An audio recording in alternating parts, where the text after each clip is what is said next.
नमस्कार, कैसे हैं आप? फिक्र आपकी में एक बार फिर से आपका स्वागत है। मैं हूं आपके साथ निशान चतुर्वेदी। शुरुआत करते हैं पहली बड़ी खबर से।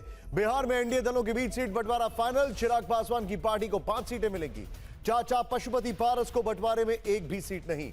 बीजेपी 17, जेडीयू 16, उपेंद्र कुशवाहा और मांझी की पार्टी को एक सीट। दूसरी ब्रेकिंग न्यूज, सूत्रों से खबर है एनडीए गठबंधन में सीटें न मिलने से पशुपति पारस नाराज हैं। पारस अपनी टीम के साथ बैठकर अगले कदम पर विचार करेंगे। पशुपति पारस मोदी मंत्रिमंडल से इस्तीफा भी दे सकते हैं। सूत्रों के हवाले से खबर है आरजेडी की तरफ से हाजीपुर समेत 3 सीटों का ऑफर मिला है। और इस वक्त बड़ी खबर राहुल गांधी के शक्ति वाले बयान पर पीएम मोदी का जवाब। कहा, कांग्रेस ने फूंका शक्ति के विनाश का बिगुल। हमारे लिए हर मां बेटी शक्ति का स्वरूप है, प्रधानमंत्री मोदी ने कहा।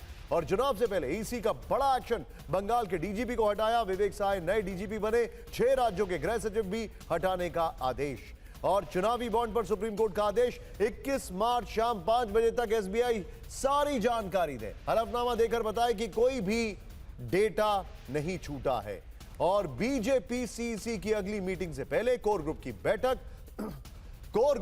यूपी कोर ग्रुप की बैठक में बाराबंकी समेत 25 सीटों पर चर्चा हुई। Excuse me. यूपी के बाद राजस्थान कोर ग्रुप की बैठक जारी है। और बड़ी खबर, आज रात गृह मंत्री अमित शाह से मिल सकते हैं राज ठाकरे। गृह मंत्री आवास पर रात करीब 11 बजे मुलाकात संभव है। दिल्ली के लिए उड़ान भर चुके हैं एमएनएस प्रमुख राज ठाकरे। और जेडीयू में शामिल हुई आनंद मोहन की पत्नी लवली आनंद। बोली, हम पार्टी को मजबूत करने के लिए आए हैं, हमारा लक्ष्य सभी 40 सीटें जीतना है। लवली आनंद ने कहा। बड़ी खबर, पुतिन के 5वीं बार राष्ट्रपति बनने पर पीएम मोदी ने बधाई दी है।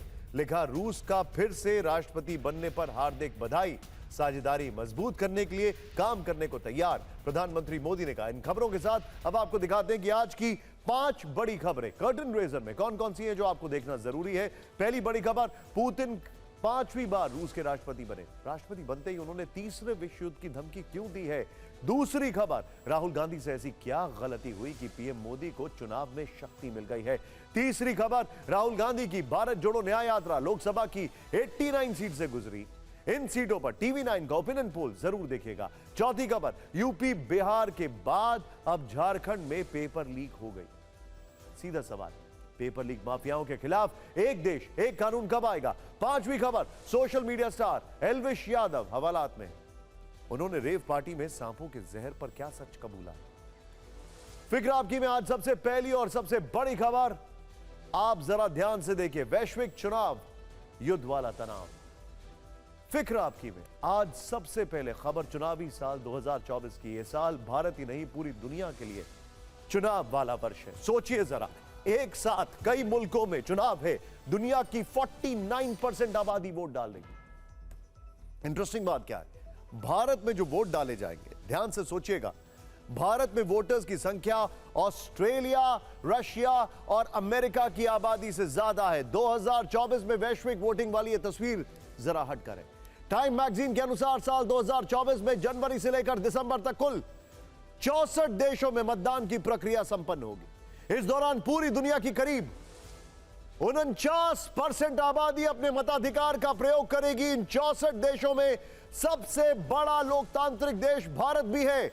भारत के वोटर्स की आबादी ऑस्ट्रेलिया, रशिया और अमेरिका की टोटल आबादी से ज्यादा है। और सबसे पुराने लोकतंत्र वाला देश अमेरिका भी इस साल चुनावों में। रूस, पाकिस्तान, बांग्लादेश, ईरान, ताइवान में चुनाव हो चुके हैं, तो दक्षिण कोरिया, दक्षिण अफ्रीका से लेकर घाना और ऑस्ट्रिया जैसे कई देशों में चुनाव होना बाकी है। भारत में पहले चरण के लिए मतदान 19 अप्रैल को होगा। 7 चरणों में होने वाले चुनाव के नतीजे 4 जून को आएंगे। लेकिन रूस में चुनावी नतीजे सबके सामने आ चुके हैं। पुतिन 5वीं बार रूस के प्रेसिडेंट बन चुके हैं। और राष्ट्रपति बनते ही उन्होंने तीसरे विश्व युद्ध का संकेत भी दे दिया। यह रिपोर्ट देखिए। रूस में चुनाव खत्म होते ही मॉस्को से जब ये डेटा और पुतिन के चेहरे पर विजयी मुस्कान वाली ये तस्वीर सामने आई, तो पूरी दुनिया में नई बहस छिड़ गई कि रूस में पुतिन ही बार बार राष्ट्रपति का चुनाव कैसे जीत जाते हैं। इसके जवाब में यूक्रेन और पश्चिमी देशों ने आरोप लगाया कि पुतिन ने चुनाव के नाम पर लोकतंत्र का दिखावा किया, बंदूक की नोक पर लोगों से वोट डलवाए। उनके सामने जो 3 उम्मीदवार थे वो भी क्रेमलिन ने खड़े किए थे। लेकिन पुतिन ने चुनाव जीतने के बाद पश्चिम के इन आरोपों को मनगढ़ंत कहा और इलेक्शन विक्ट्री स्पीच में नेटो को तीसरे विश्व युद्ध की चेतावनी दी। How do you think the full-fledged conflict between Russia and NATO, is it possible and how probable is it? मैं समझता हूं कि आधुनिक समय में सब कुछ संभव है। मैं पहले भी कह चुका हूं और यह साफ भी है कि फ्रांस के राष्ट्रपति मैक्रो की आक्रामकता तीसरे विश्व युद्ध से एक कदम दूर है। पुतिन की ये विस्फोटक धमकी फ्रांस के राष्ट्रपति मैक्रो के उस आक्रामक रवैये के बाद आई जिसमें उन्होंने कुछ दिन पहले यूक्रेन में सेना भेजने का संकेत दिया था। इसी पर जब पुतिन से सवाल पूछे गए तो उन्होंने चेताया कि रूस किसी के आगे नहीं झुकेगा। फ्रांस के इस कदम से टकराव और बढ़ेगा। मुझे लगता है कि यह हर किसी के लिए स्पष्ट हो गया है। जो कोई भी और कितना भी हमें डराना चाहता है, कोई भी और कितना भी हमारी इच्छा और चेतना को दबाना चाहता है, जैसा कि मैंने पहले भी कहा है, कोई भी कभी भी इस तरह की किसी भी चीज में सफल नहीं हुआ है। इतिहास में वो ना तो अभी सफल हुए हैं ना भविष्य में सफल होंगे, कभी नहीं। पुतिन की तीसरे विश्व युद्ध वाली धमकी पर पश्चिमी देश फिलहाल खामोश हैं। अमेरिका भी चुप है। हो सकता है कि नेटो देश पुतिन को जवाब दें, लेकिन रिकॉर्ड 87% वोट पाकर 5वीं बार राष्ट्रपति बने पुतिन के अंदाज से एक बात जरूर साफ है कि वो आगे और आक्रामक होंगे। इसके बाद रूसी सेना में बड़े बदलाव होंगे। यूक्रेन के खिलाफ स्पेशल ऑपरेशंस तेज होंगे। यूक्रेन युद्ध में दखल देने वाले पश्चिमी देश पुतिन के टारगेट पर होंगे। पुतिन ने यह भी संकेत दिया कि रूस में हथियार उत्पादन और तेज होगा। उन्होंने यह भी साफ कर दिया कि गद्दारों को नहीं बख्शा जाएगा। पुतिन ने कहा कि चीन के साथ संबंध और बेहतर करेंगे। अगर पुतिन ने अपना यह टर्म पूरा कर लिया तो रूसी राष्ट्रपति के पद पर सबसे लंबे समय तक रहने का स्टालिन का रिकॉर्ड भी तोड़ देंगे। पुतिन का यह सफर कई पड़ाव से होकर गुजरा है। 71 वर्ष के पुतिन 1999 से एक बार भी चुनाव नहीं हारे। वर्ष 2000 से वो लगातार रूस की सत्ता पर काबिज हैं। 5वीं बार राष्ट्रपति बनकर 2030 तक रूस की कमान संभालेंगे। अमेरिका ने रूस के चुनाव पर कहा कि ये ना तो स्वतंत्र थे और ना ही निष्पक्ष। जर्मनी ने इस चुनाव को सेंसरशिप, दमन और हिंसा के बीच का छद्म चुनाव कहा है। ब्रिटेन के विदेश मंत्री डेविड कैमरून ने रूस के चुनाव की निंदा की और कहा कि यूक्रेन के क्षेत्र में गैरकानूनी तरीके से चुनाव कराए गए हैं। यूक्रेन के राष्ट्रपति ज़ेलेंस्की ने कहा कि रूसी तानाशाह ने एक और चुनाव कराया, लेकिन विरोधियों की इन बातों का पुतिन पर कोई फर्क नहीं है।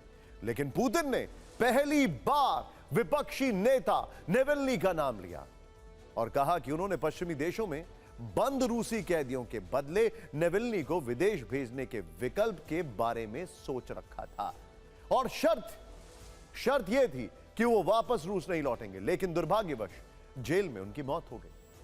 वैसे पुतिन आज जो कुछ भी कह रहे थे, जिस तरह से वो नेटो को तीसरे विश्व युद्ध की धमकी दे रहे थे, कुछ उसी अंदाज में अमेरिका में राष्ट्रपति पद का चुनाव लड़ रहे डोनाल्ड ट्रंप भी अपने विरोधियों को धमकी देते नजर आए। ट्रंप ने तो यहां तक कह दिया कि अगर वो चुनाव नहीं जीते तो अमेरिका में खून खराबा होगा। क्या 2021 में अमेरिका के कैपिटल हिल में जो हिंसा हुई थी, वैसा ही खून खराबा 2024 में चुनाव के बाद हो सकता है? ऐसा कहने के पीछे कोई तर्क नहीं है, बल्कि राष्ट्रपति पद के लिए रिपब्लिकन उम्मीदवार ट्रंप की सीधी धमकी है। If you're listening, President Xi, and you and I are friends, but he understands the way I deal, those big monster car manufacturing plants that you're building in Mexico right now, and you think you're going to get that, you're going to not hire Americans, and you're going to sell the cars to us now. We're going to put a 100% tariff on every single car that comes across the line, and you're not going to be able to sell those cars. If I get elected, now if I don't get elected, it's going to be a bloodbath for the whole, that's going to be the least of it. It's going to be a bloodbath for the country. That'll be the least of it. Trump धमकी भरे अंदाज में ये बातें चीन के राष्ट्रपति Xi Jinping के लिए कह रहे थे, लेकिन कहीं ना कहीं ये इशारा प्रेसिडेंट बाइडेन के लिए था। ट्रंप ये याद दिलाने की कोशिश कर रहे थे कि उनका हारना पूरे अमेरिका को भारी पड़ सकता है। इसी वजह से बाइडेन के प्रचार अभियान के प्रवक्ता जेम्स सिंगर ने उनके इस बयान की निंदा की। आरोप लगाया कि ट्रंप 6 जनवरी 2021 की घटना को फिर से दोहराना चाहते हैं। अमेरिकी जनता उन्हें नवंबर में एक और चुनावी हार देने जा रही है, क्योंकि वो उनके चरमपंथ, हिंसा के प्रति उनका व्यवहार और बदला लेने की उनकी आदत को खारिज करते रहेंगे। हालांकि ट्रंप इतने पर ही नहीं रुके थे।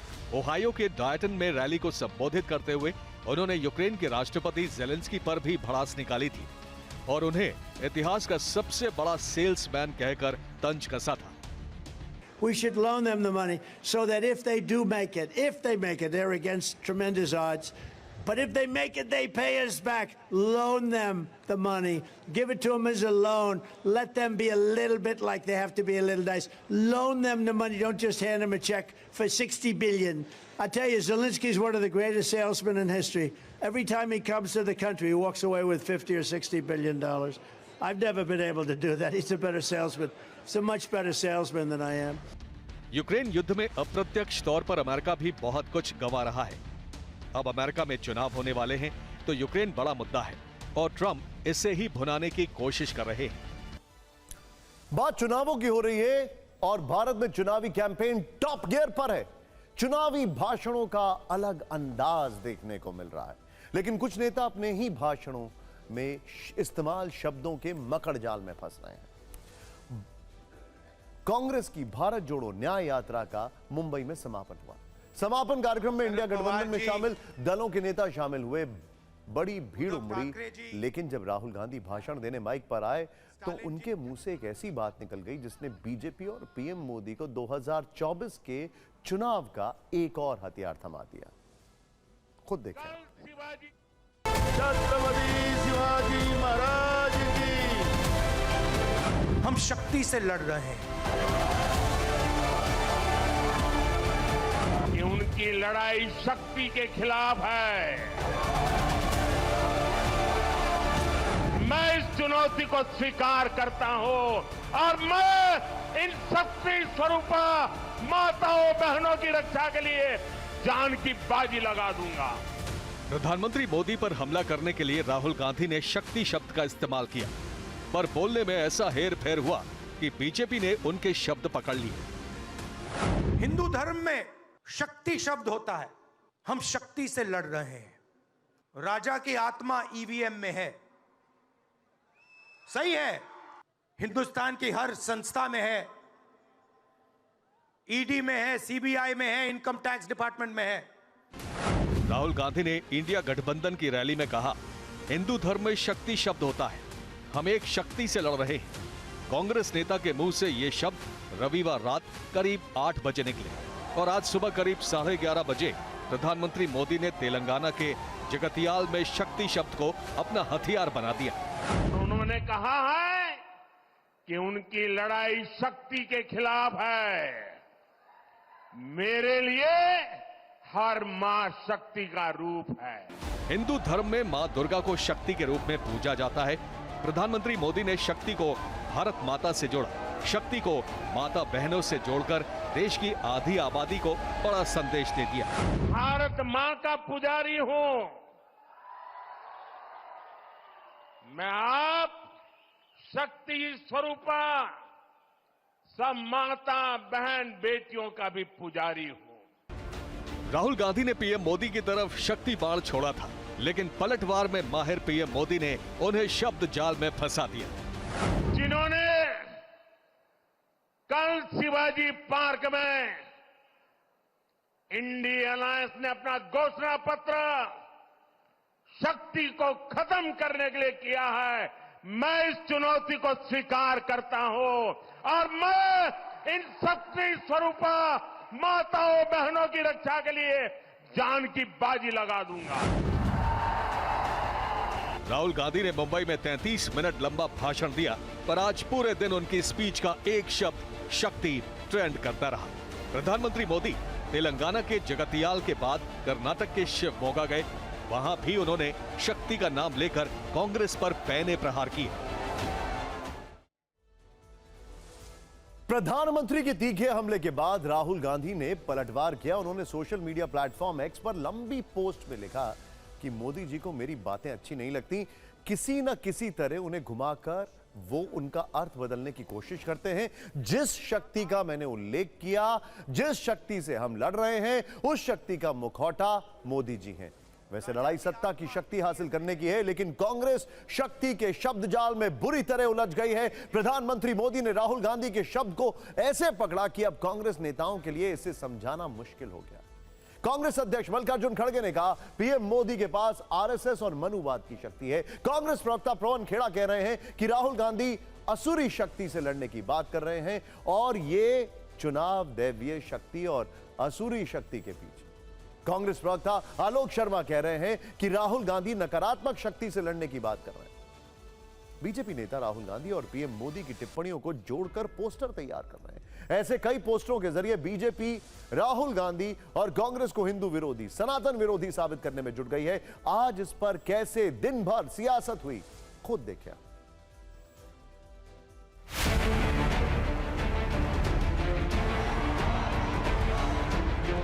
ये जो शक्ति कहने की शब्द है, मोदी जी के पास आरएसएस की शक्ति, आरएसएस की आइडियोलॉजी, मनुवाद, ये उनकी शक्ति है। राहुल गांधी को ना हिंदू धर्म की समझ है, ना लोकतंत्र की समझ है। राहुल गांधी जी को विचार करना चाहिए वो क्या कह रहे हैं।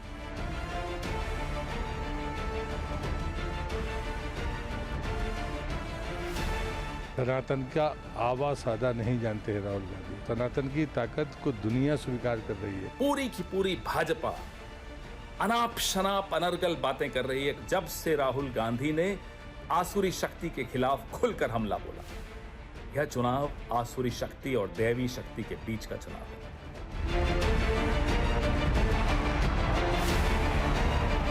मोदी जी को खुद ही नहीं पता है वो क्या कह रहे हैं। राहुल गांधी जी को यह भी नहीं पता वो क्यों कह रहे हैं। राहुल गांधी जी को शक्ति, भक्ति, आदि शक्ति, शक्ति क्या है, भक्ति क्या है, अभी राहुल जी को क्या पता कि मोदी साहब नकारात्मक शक्ति के मुखौटा हैं। मैं उसमें और आगे जोड़ना चाहता हूं, मोदी जब जब बोलते हैं, मोदी जी हमेशा नकारात्मक ही बोलते हैं।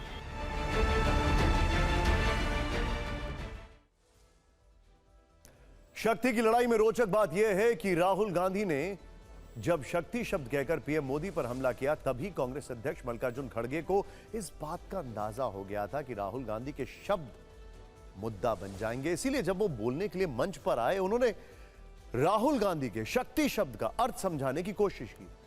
मल्लिकार्जुन खड़गे ने कहा कि राहुल गांधी कह रहे हैं कि मोदी जी के पास आरएसएस की शक्ति। बुलेटिन में आगे बढ़े उससे पहले आपको बता दें कि फिक्र आपकी में आगे आपके लिए कौन सी एक्सक्लूसिव खबर है। यह देखिए, पेपर माफिया के खिलाफ एक देश एक कानून कब, यह सवाल इसलिए पूछा जा रहा है क्योंकि यूपी बिहार के बाद अब झारखंड में लाखों परीक्षार्थियों के भविष्य के साथ खिलवाड़ हुआ है। बहरहाल राहुल गांधी के शक्ति शब्द पर किस तरह वाकयुद्ध हुआ यह आपने अभी देखा, लेकिन राहुल गांधी की भारत जोड़ो न्याय यात्रा से इंडिया अलायंस को कितनी शक्ति मिलेगी, अब यह समझने की कोशिश करते हैं। लोकसभा चुनाव के नतीजों के पहले TV9 भारतवर्ष ओपिनियन पोल में एनडीए एक बार फिर सरकार बना रही है, लेकिन विपक्षी दलों का दावा है कि नतीजे चौंकाने वाले होंगे। कांग्रेस को लगता है कि राहुल गांधी की भारत जोड़ो न्याय यात्रा इंडिया गठबंधन के लिए गेम चेंजर साबित होगी। न्याय यात्रा का लोकसभा चुनाव पर क्या असर होगा, यह समझने के लिए पीपल्स इनसाइट और पोलस्ट्रैट और TV9 ने ओपिनियन पोल किया है। हमारे ओपिनियन पोल में क्या निकला, आप खुद देखें।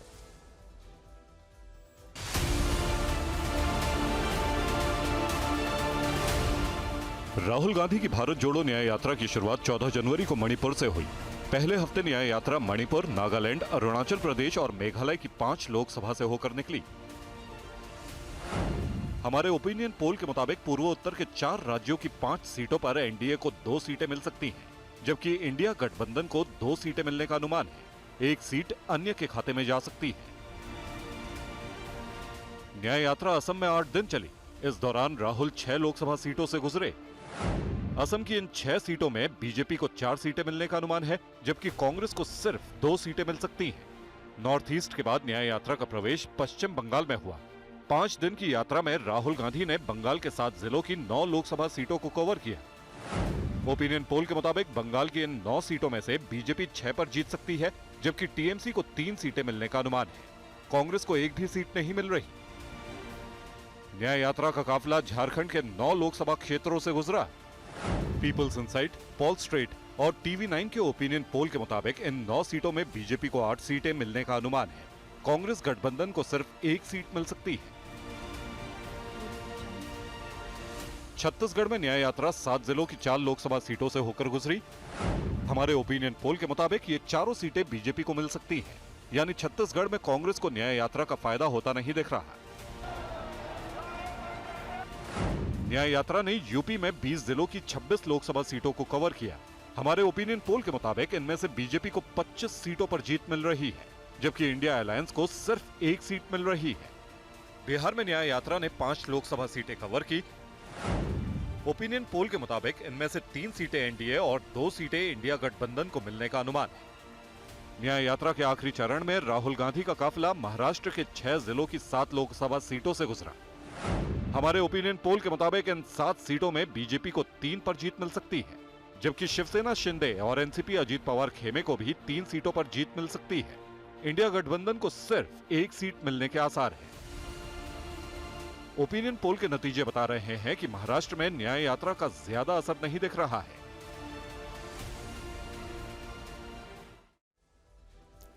राहुल गांधी की भारत जोड़ो न्याय यात्रा ने 64 दिन में करीब 6,700 किलोमीटर की दूरी तय की।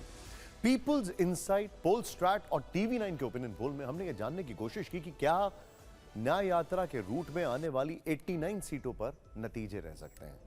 न्याय यात्रा में राहुल गांधी ने 15 राज्यों की 89 लोकसभा सीटें कवर की। इस तरह राहुल गांधी करीब 89 लोकसभा सीटों से गुजरे। ओपिनियन पोल के मुताबिक इन 89 लोकसभा सीटों में एनडीए को 75 सीटें मिल सकती हैं, जबकि इंडिया गठबंधन को सिर्फ 13 और 1 सीट अन्य के खाते में जा सकती है। न्याय यात्रा से पहले राहुल गांधी ने करीब 4000 किलोमीटर लंबी भारत जोड़ो यात्रा की थी। भारत जोड़ो यात्रा में राहुल गांधी का फोकस दक्षिण भारत के राज्य रहे थे। तब राहुल गांधी ने तेलंगाना में 15 दिन और कर्नाटक में 22 दिन बिताए थे। इन दोनों राज्यों के विधानसभा चुनाव में कांग्रेस को फायदा हुआ। दोनों जगह कांग्रेस की सरकार बनी। राहुल की न्याय यात्रा बिहार में भी पहुंची थी। यहां अब तक इंडिया गठबंधन में सीटों का बंटवारा नहीं हुआ है, लेकिन आज एनडीए ने बिहार में सीट शेयरिंग का फॉर्मूला फाइनल कर दिया है। यहां BJP 17 seat, JDU 16 seat, LJPR 5 seat, Upendra Kushwaha की पार्टी 1 सीट, जितिन राम मांझी की पार्टी हिंदुस्तान अवाम मोर्चा 1 सीट पर चुनाव लड़ेगी। दिल्ली में बीजेपी दफ्तर में इसका ऐलान किया गया। आज के ऐलान में कुछ सीटों में अदला बदली हुई है। जेडीयू ने 2 जीती हुई सीटें उपेंद्र कुशवाहा और जितिन राम मांझी को दे दी है। काराकाट और गया दोनों सीटों पर पिछली बार जेडीयू को जीत मिली थी। बीजेपी ने अपनी जीती हुई सीट शिवहर जेडीयू के लिए छोड़ दी है, जहां से आनंद मोहन की पत्नी लवली आनंद जेडीयू की टिकट पर चुनाव लड़ सकती हैं। एलजेपी ने अपनी जीती हुई 1 सीट नवादा बीजेपी को दे दी। भारतीय जनता पार्टी 17 सीटें एनडीए के साथ लड़ेगी। जनता दल यूनाइटेड 16 सीटों पर एनडीए के साथ लड़ेगी। कुल मिलाकर बिहार एनडीए में सबको थोड़ा थोड़ा एडजस्ट करने की कोशिश हुई है, लेकिन मोदी सरकार में मंत्री पशुपति पारस की पार्टी के लिए कुछ नहीं छोड़ा गया है। अब सूत्रों से खबर यह मिल रही है कि पशुपति पारस को आरजेडी की तरफ से हाजीपुर समेत 3 सीट का ऑफर दिया गया है। मुकेश सहनी को भी कटिहार सीट का ऑफर दिया गया। देश में चुनावी माहौल चरम पर है। सत्ता पक्ष और विपक्ष एक दूसरे को घेरने के लिए कोई कसर नहीं छोड़ रहे हैं। चेंज करिए इसको। लेकिन आरोप प्रत्यारोप के कैंपेनिंग में पेपर लीक और छात्रों के भविष्य को लेकर सवाल ना के बराबर क्यों उठाए जा रहे हैं? देश में चुनाव को राजनेताओं की परीक्षा माना जाता है। इस परीक्षा का कैलेंडर जारी हो चुका है। परीक्षा कितने फेज में होगी, परिणाम कब आएगा, सब क्लियर है। सवाल तो उन लाखों छात्रों के भविष्य का है जो बार बार पेपर लीक के कारण परीक्षा ही नहीं दे पा रहे, बल्कि चुनावी कैलेंडर छात्रों की परीक्षाओं को भी दिमाग में रखकर बनाया जाता है। ऐसे में छात्रों के भविष्य का परिणाम तो दूर की बात है, बिहार में बीपीएससी झारखंड में जेपीएससी दोनों परीक्षाओं में पेपर लीक के आरोप लग रहे हैं। गुस्साए छात्र हंगामा कर रहे हैं।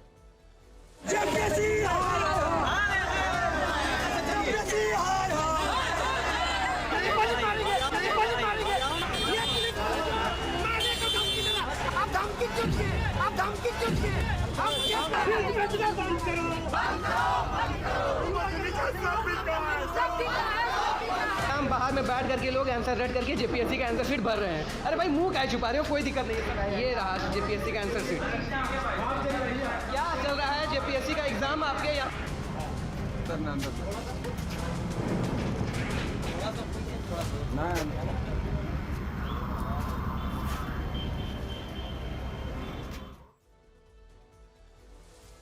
पेपर लीक किसी एक राज्य की समस्या नहीं है, बल्कि ये वो दीमक है जो पूरे देश में छात्रों के उज्जवल भविष्य को चट कर रहा है।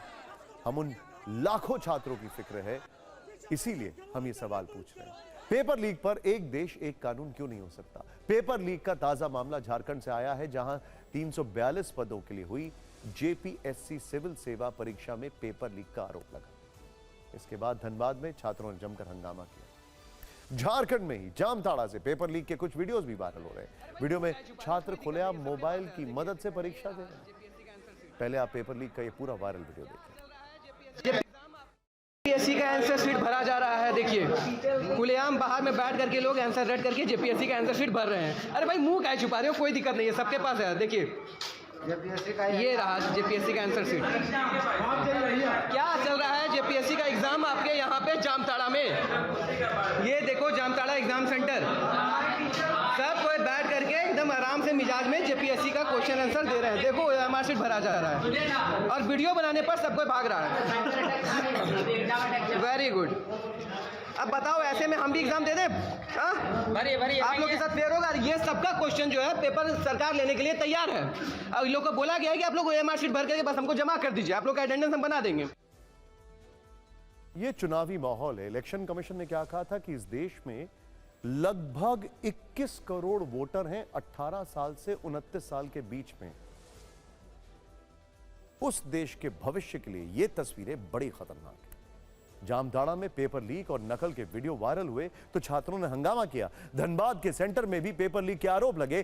5 अभ्यर्थियों को विशेष छूट देने की भी अफवाह उड़ती है। इस पर जमकर विरोध प्रदर्शन भी हुआ।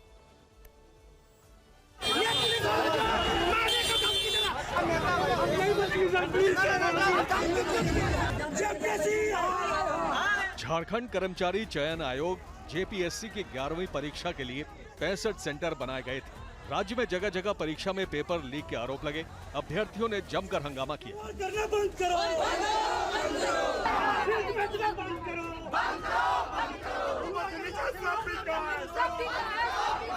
ये तस्वीरें धनबाद जिले के एक एग्जाम सेंटर की हैं, जहां दूसरी पाली की परीक्षा के दौरान 5 अभ्यर्थियों को विशेष छूट देने के आरोप लगे। इसके बाद छात्र उग्र हो गए। सेकंड शिफ्ट में 536 अभ्यर्थियों में से सिर्फ 34 अभ्यर्थियों ने एग्जाम दिया।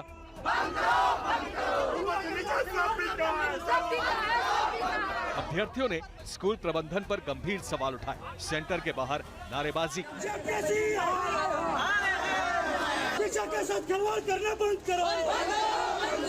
बाद में पुलिस मौके पर पहुंची, छात्रों को समझाने की कोशिश की। कई छात्रों को हिरासत में भी लिया। जो है तो सबमिट हम लोग जो है तो 12 बजे ही हो गया। 20 मिनट वहाँ पर काटा गया। उसके बाद जो है सो सेकंड सीटिंग में 5 लड़की को पहले एंट्री मिला है। किया जा रहा क्योंकि 5 स्टूडेंट को पहले घुसाया गया, क्वेश्चन दिया गया, सारा धांधली किया गया और जब हम लोग हंगामा किए तो स्टूडेंट को अरेस्ट करने लगा। कि हम लोग को अरेस्ट क्यों किया जा रहा है? हम लोग यहाँ कोई दंगल नहीं कर रहे, कुछ भी नहीं कर रहे। धनबाद के साथ जामताड़ा में भी जेपीएससी की सिविल प्रारंभिक प्रतियोगिता परीक्षा में पेपर लीक के आरोप लगे। यहां जेजीएस डिग्री कॉलेज में 204 और जेजीएस इंटर कॉलेज में 160 अभ्यर्थियों का केंद्र बनाया गया। इनमें से 200 छात्रों ने पेपर लीक का आरोप लगाते हुए परीक्षा का बहिष्कार कर दिया। पहले तो आप इसको लेकर बाहर नहीं निकलेंगे। हालांकि जिला प्रशासन ने निगरानी में बाकी छात्रों का पेपर करवाया। वीडियो को कहा जा रहा है कि जामताड़ा का है, तो हम लोगों ने इसके लिए SIT का गठन किया और अविलंब जांच प्रतिवेदन की मांग की है। हम बाहर में बैठ करके लोग आंसर रेड करके यहाँ पेपर लीक के कुछ वीडियो भी वायरल हो रहे हैं। ये सबके पास है, देखिए ये रहा JPSC का आंसर शीट। गजब है, जिस फोन को देखकर पेपर दिया जा रहा है, दूसरा व्यक्ति उसी फोन का इस्तेमाल कर कर वीडियो बना रहा है। झारखंड से बिहार का रुख करते हैं, ध्यान से देखिएगा। जहां बिहार लोक सेवा आयोग BPSC की परीक्षा के पेपर लीक का मुद्दा गरमाया हुआ है। 15 मार्च को तीसरे चरण की शिक्षक बहाली परीक्षा का प्रश्न पत्र लीक होने की खबर आई थी। अब मामले में आर्थिक अपराध इकाई यानी EOU और BPSC आमने सामने है। EOU का कहना है कि पेपर लीक हुआ है, BPSC का दावा है कि पेपर लीक के पर्याप्त सबूत नहीं है। EOU को परीक्षा से 2 दिन पहले ही पेपर लीक की गोपनीय सूचना मिली थी। सूचना पर EOU की टीम ने पटना में छापेमारी की, सॉल्वर गैंग के सदस्यों को गिरफ्तार किया। पूछताछ में पता चला कि सैकड़ों की संख्या में अभ्यर्थियों को बसों से झारखंड के हजारीबाग ले जाया गया है। यहां होटल कोहिनूर में अभ्यर्थियों को लीक प्रश्न पत्र के उत्तर अटवाए जा रहे हैं। यहां छापेमारी कर टीम ने 250 से ज्यादा अभ्यर्थियों और सॉल्वर गैंग के लोगों को हिरासत में लिया। 10 लाख रुपए प्रति अभ्यर्थी की डील हुई थी। इसके बाद परीक्षा प्रश्न पत्र और लीक प्रश्न पत्र का मिलान किया गया। सबूतों के साथ BPSC को रिपोर्ट सौंपी गई। छात्र परेशान है, विभाग आपस में उलझे हैं और नेता सियासी बयानबाजी कर रहे हैं। और 10 साल में मोदी जी ने क्या किया बिहार के लिए? कुछ तो किया नहीं। उल्टा जब सरकार में आए हैं तो पेपर लीक करा दिया। आप बताओ, अद्भुत है ना। हम लोगों ने 70 दिन के अंदर 2 लाख लोगों को 2 बार में परीक्षा करा करके कम समय में 2 लाख लोगों को नियुक्ति पत्र बांटे। ये BJP की सरकार आती है, पेपर लीक हो गया। अब पेपर लीक हुआ तो अद्भुत है, एडमिट कार्ड के पीछे उत्तर लिखा हुआ है। दिमाग खराब हो गया क्या उसका? ये राजद नहीं है, दिमाग ठीक कर ले। एक एक चीजों की जांच हो रही है। BPSC में पूरा देश जानता है कि लालू जी के राज में तो जेल चला जाता था चेयरमैन। पेपर लीक से देश के युवाओं का भविष्य खतरे में, लेकिन अब खबर एक ऐसे युवा की जिसका सुनहरा भविष्य बनना शुरू हुआ था, लेकिन अपनी हरकतों से उसने सब कुछ बर्बाद कर दिया और खतरा मोल लिया। फिलहाल तो ऐसा ही लगता है। हम बात big boss OTT 2 winner Elvish Yadav की कर रहे हैं। मशहूर यूट्यूबर और big boss OTT winner Elvish ने सांपों के साथ दोस्ती की बात कबूल कर ली है। पुलिस सूत्रों के मुताबिक उसने कबूल कर लिया है कि वो पार्टियों में सांप और सांपों का जहर मंगवाता था। सांपों के साथ एल्विश यादव की तस्वीरों की सच्चाई अब सामने आ चुकी है। एल्विश 14 दिन की न्यायिक हिरासत में है। पुलिस सूत्रों के मुताबिक उसने गुनाह कबूल कर लिया है। एल्विश ने बताया कि वो पार्टी में सांप और सांपों का जहर मंगवाता था। वीडियो शूट करने से पहले वो सांपों को हाथ में लेकर देखता भी था। एल्विश यादव ने पूछताछ में कबूला कि वो नवंबर में गिरफ्तार आरोपियों राहुल समेत सभी से अलग अलग रेव पार्टियों में मिल चुका था और जान पहचान थी। नोएडा पुलिस ने एल्विश से कुछ सवाल पूछे, जैसे क्या सेक्टर 51 में होने वाली रेव पार्टी के बारे में आपको जानकारी थी? जवाब मिला, हाँ जानकारी थी, ऐसी पार्टियां अक्सर होती रहती हैं। नोएडा पुलिस ने आगे सवाल किया कि उस पार्टी में सांप क्यों मंगवा गए थे। जवाब में एल्विश यादव ने कहा कि रेव पार्टी में सांप लाए जाते हैं, वो जहरीले नहीं होते, इसीलिए सिर्फ उनको गले में डालकर एंजॉय किया जाता है। लेकिन जब उससे गहन जानकारी की जाती है तो उसकी बातों से अब जो तथ्य होते हैं, साक्ष्य होते हैं, विवेचना के लिए वो आ जाते हैं। और एल्विश के साथ भी ऐसा ही हुआ। उनके द्वारा तमाम ऐसी बातें बताई गई जिसमें उनकी संलिप्तता प्रकाश में आई है। हालांकि एल्विश से जब पत्रकारों ने सवाल पूछा तो उसने जुर्म कबूलने की बात से इनकार कर दिया।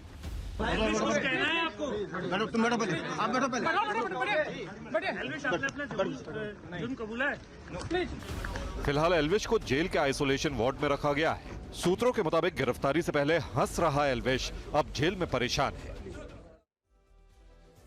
सवाल पूछे जा रहे हैं कि एल्विश सांपों के विष का क्या काम।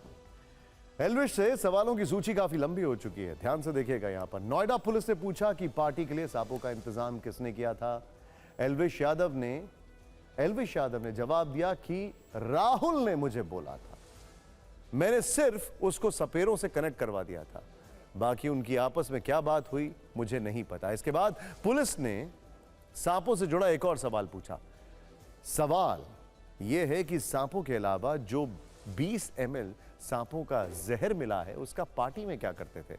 एल्विश ने जवाब दिया कि सांपों के जहर को कुछ लोग नशे के तौर पर भी लेते हैं। स्नेक बाइट के जरिए ये पार्टी के दौरान कुछ लोगों का शौक होता है। सोचिए जरा, ये बड़ी खतरनाक चीज है। इन सभी चीजों से हर एक को दूर रहना चाहिए। बाकी उस जहर का क्या किया जाता था ये मुझे नहीं पता, आगे ये एल्विश ने कहा। आम चुनाव से पहले चुनाव आयोग का बड़ा एक्शन, 6 राज्यों में गृह सचिव को हटाया गया, पश्चिम बंगाल के डीजीपी को भी बदला। 9 महीने बाद सुप्रीम कोर्ट के आदेश के बाद सत्येंद्र जैन पहुंचे तिहाड़ जेल। केजरीवाल ने बताया दिल्ली वालों के लिए हीरो, बोले सत्येंद्र जैन और उनके परिवार के लिए दुखी। लालू यादव की बेटी रोहिणी आचार्य का लोकसभा चुनाव लड़ना तय। लालू और राबड़ी की पुरानी सीट से सारण से लड़ सकती हैं चुनाव। महाराष्ट्र में एनडीए का सीट शेयरिंग लगभग तय। कुल 48 सीटों में से बीजेपी को 30 सीट, शिवसेना शिंदे गुट को 13 सीट, अजीत पवार को 4 सीट का ऑफर, सूत्रों के हवाले से खबर। इलेक्ट्रल बॉन्ड से 10 करोड़ रुपए मिलने पर जेडीयू का बयान। कोई अनजान शख्स पार्टी दफ्तर में चुपचाप सीलबंद लिफाफे रखकर चला गया था। हिमाचल प्रदेश के बागी विधायकों की सुप्रीम कोर्ट में अर्जी खारिज। सुप्रीम कोर्ट का स्पीकर के आदेश पर रोक लगाने से इनकार।